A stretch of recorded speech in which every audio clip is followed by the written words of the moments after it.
Praise the Lord. Welcome to నా స్నేహం యేసుతోనే. దేవుని ప్రశస్త నామంలో అందరూ క్షేమంగా ఉన్నారు కదండి. ఇది రక్షణ పొందిన వారికి రక్షాబంధన్ గురించి ఈరోజు కొన్ని విషయాలు మీతో పంచుకోవాలని ఆశపడుతున్నాను.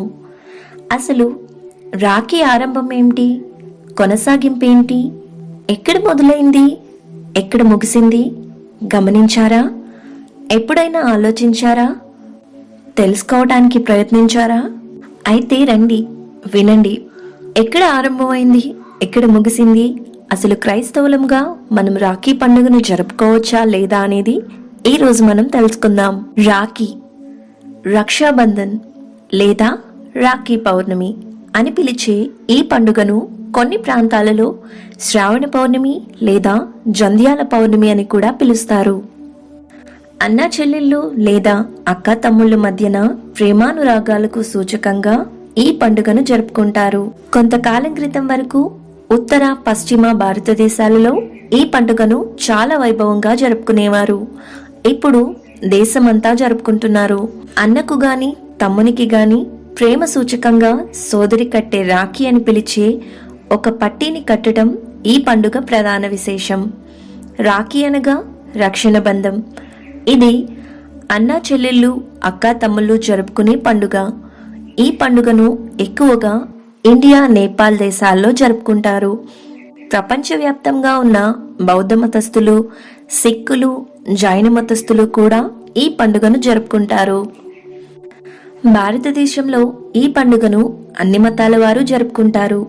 ఎందుకంటే ఇది కేవలం హిందూ పురాణాలలోనిది అని తెలియక, తెలిసినా పర్వాలేదులే, అన్నా చెల్లెల పండుగగా చేసుకోవచ్చు, lovers day, mother's day, father's day లాగా అందరూ చేసుకోవచ్చులే అనుకుంటారు. అసలు రాఖీ పండుగ ఎప్పుడు, ఎలా ప్రారంభమైంది, దాని వెనుకున్న కథ ఏంటో తెలుసుకుందాం రండి. రక్షాబంధన్ ఎలా ప్రారంభమైందంటే, పూర్వం దేవతలకు రాక్షసులకు మధ్య పుష్కర కాలం అనగా 12 సంవత్సరాల యుద్ధం సాగింది. యుద్ధంలో ఓడిపోయిన దేవతల రాజు దేవేంద్రుడు నిర్వీర్యుడై తన పరివారం అంతటినీ కూడగట్టుకుని అమరావతిలో తలదాచుకుంటాడట. భర్త నిస్సహాయతను చూసిన ఇంద్రాణి తరుణోపాయం ఆలోచిస్తుందట. రాక్షసరాజు అమరావతిని దిగ్బంధనం చేస్తున్నాడని తెలుసుకుని భర్త దేవేంద్రుడికి సమరం చేయటానికి ఉత్సాహాన్ని కల్పిస్తుందట. సరిగ్గా ఆ రోజు రావణ పౌర్ణమి కావడంతో పార్వతీ పరమేశ్వరులను, లక్ష్మీనారాయణులను పూజించి రక్షను దేవేంద్రుడి చేతికి కడుతుందట. అది గమనించిన దేవతలందరూ వారు పూజించిన రక్షలను తీసుకువచ్చి ఇంద్రుడికి కట్టి పంపుతారట. సమరంలో గెలిచిన ఇంద్రుడు తిరిగి త్రిలోక ఆధిపత్యాన్ని పొందుతాడట. సచీదేవి ప్రారంభించిన ఆ రక్షాబంధనం నేడు రాఖీ పండుగగా ఆచారమైందని పురాణాలు చెబుతున్నాయట.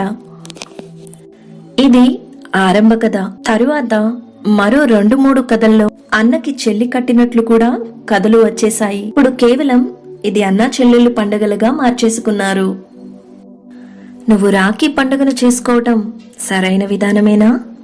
యెషయా గ్రంథం 3వ అధ్యాయం 21వ వచనంలో దేవుడు చాలా స్పష్టంగా మాట్లాడుతున్నాడు. నువ్వు కట్టించుకున్న రాఖీ శివపార్వతుల ఆశీర్వాదమా, లేదా యేసు పేరు పెట్టి బొమ్మ ముందు పెట్టి ప్రార్థన చేసుకుని కట్టించుకుంటున్నావా?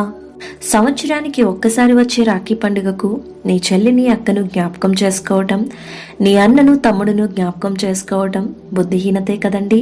తాడు ముక్కతో నీ బంధం ముడిపడి లేదు. దేవుని ప్రేమ వారి పట్ల మనలో ఊపిరి ఉన్నంత వరకు చూపించాలి. ఇలాంటి రక్షలు దేవునికి హేయమైనవని తెలుసుకో. వాటి వలన రక్షణ లేదు. హిందూ సోదరుల నమ్మకం వారిష్టం, మనకు అనవసరం.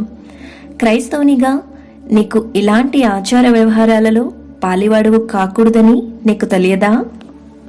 యెహెజ్కేలు గ్రంథం 20వ అధ్యాయం 18వ వచనంలో చూడవచ్చు. నీ తండ్రుల ఆచారములను అనుసరింపకయు, వారి పద్ధతులను బట్టి ప్రవర్తింపకయు, వారు పెట్టుకొనిన దేవతలను పూజించి మిమ్మును వీరు అపవిత్రపరచుకొనకయు నుండుడి. ఇంకా మార్కు సువార్త 7వ అధ్యాయం 8-9 వచనాలలో చూడవచ్చు.